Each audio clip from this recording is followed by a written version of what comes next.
Akkam jirtu hordoftoonni YouTube chaanalii kiyyaa baga nagaan dhuftanii an Dr. Birboo Caaladha. Egaa akkuma mata duree irratti argitan har'a kanan isinitti himuu dhufe mata duree baay'ee barbaachisaa ta'e tokko irratti barumsa baay'ee isinitti himuu dhufe. Innis maalidha? Faayidaa ajaa'ibaa kurnan foon qurxummii nyaachuurraa argamuun isinitti himuu dhufe.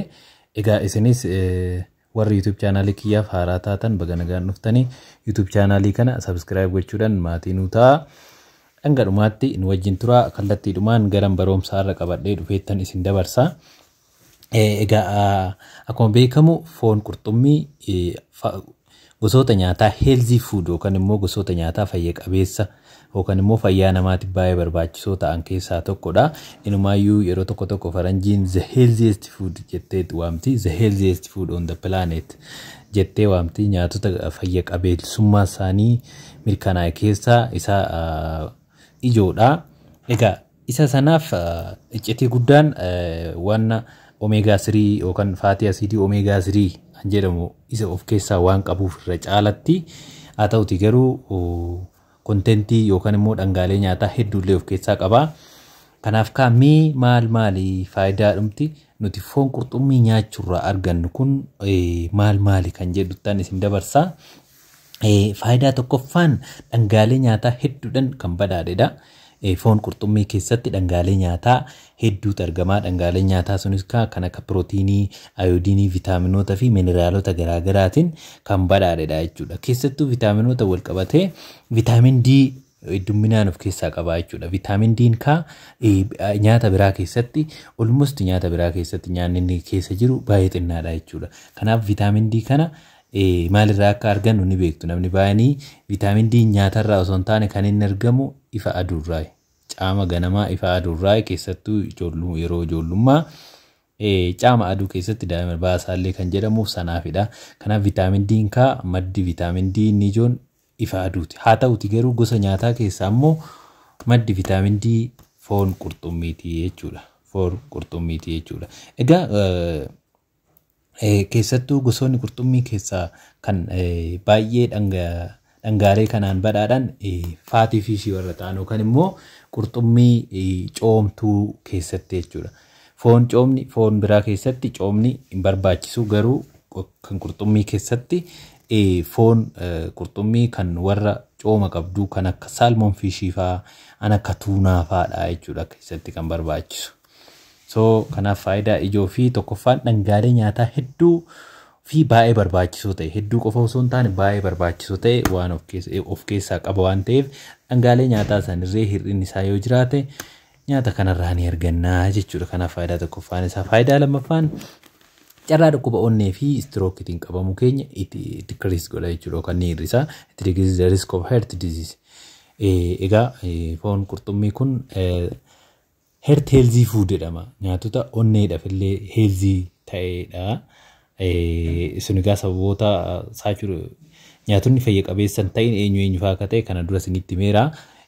Achi keessatti nyaatonni argaman sun fakkeenyaa nyaati polyunsaturated fatty acid faatii warra ta'an nyaatota long chain fatty acid warra qaban onneedhaaf balaadha jechuudha. Garuu faallaa kanaa immoo nyaanni kun onneedhaaf healthy foodidha jechuudha. Kanaaf kana jechuun dhukkuboota onneetiin carraan qabamuu keenya gadi bu'aadha jechuudha. Yoo nyaata kana yeroodhaan sooranne. Nyaata kana ammamiin soorachuu qabna yookaan immoo hangam argachuu qabna yookaan yoo hangam arganne faayidaawwan kanarraa argannan jedhu karaadhumaa isinittan himaa. Faayidaa sadaffaan guddina sammuu fi qaama daa'immaniitii fi foon qurxummii faayidaan ijoon inni biraa guddina sammuu daa'immaniitii fi qaamolee biraatiif illee guddina qaamolee daa'immaniitiif baay'ee barbaachisaadha jechuudha. Kanaaf dhagaa dubartiin ulfaata akka yeroo ulfaa foon qurxummii xiqqaa ta'e torbanitti yeroo lama argachuu qabdii kan jedhamee gorfamuuf illee isa kanaafidha jechuudha. Isa kanaafidha. Keessattuu omega 3 keessaa isa DHA jedhamu guddina ijaatiif illee baay'ee barbaachisaa jechuudha. Guddina sammuu akkasumas guddina ijaatiif illee baay'ee barbaachisaadha jechuudha.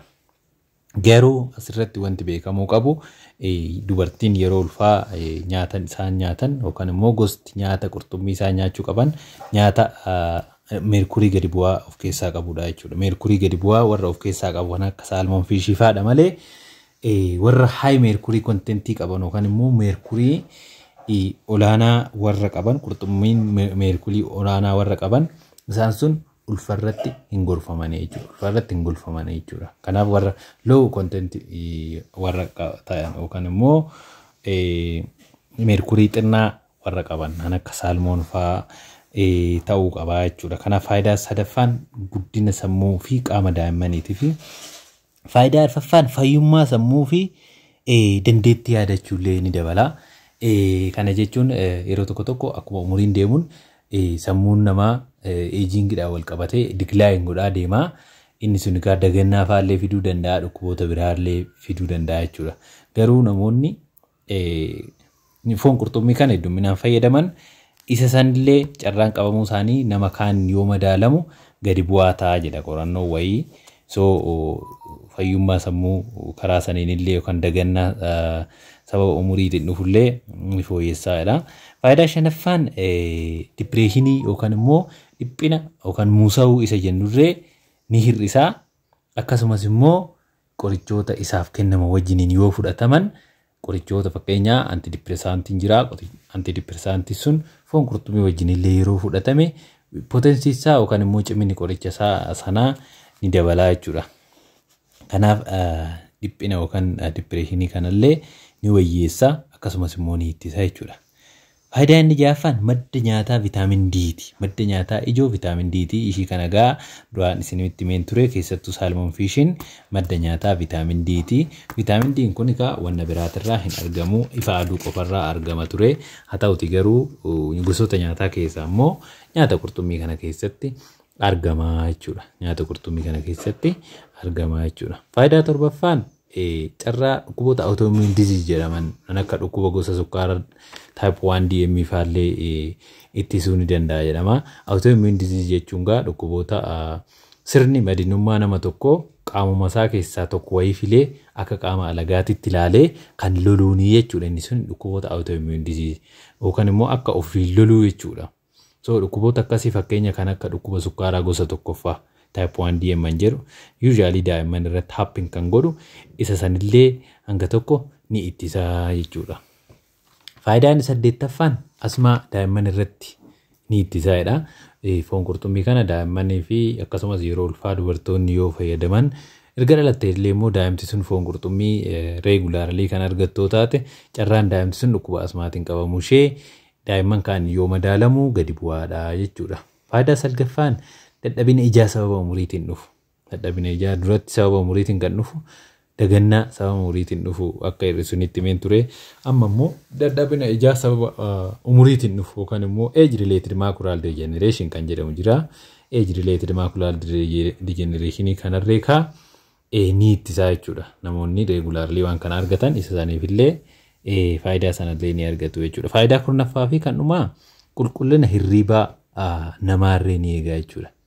Foon qurxummii kana namni fayyadamu qulqullinni hirriibaa isaarree kan eeggameedha jechuudha. Egaa faayidaawwan kanneen kan argatu namni tokko hangam yoo fayyadame yookaan immoo foon qurxummii kana hangam yoo nyaatee faayidaa kana argachuu danda'a jechuudha. Kanaaf hanga danda'ameen namni torbanitti yeroo tokko hanga lama kana jechuun yoo xiqqaate torbanitti yeroo tokko foon qurxummii kana argachuun faayidaalee amma jenne kana akka argannu nu taasisaa jechuudha. Kanaaf at least yeroo tokko torbanitti yoo danda'ame aga yeroo lamaarree arganne waan kana faayidaa kana argachuu dandeenya jechuudha.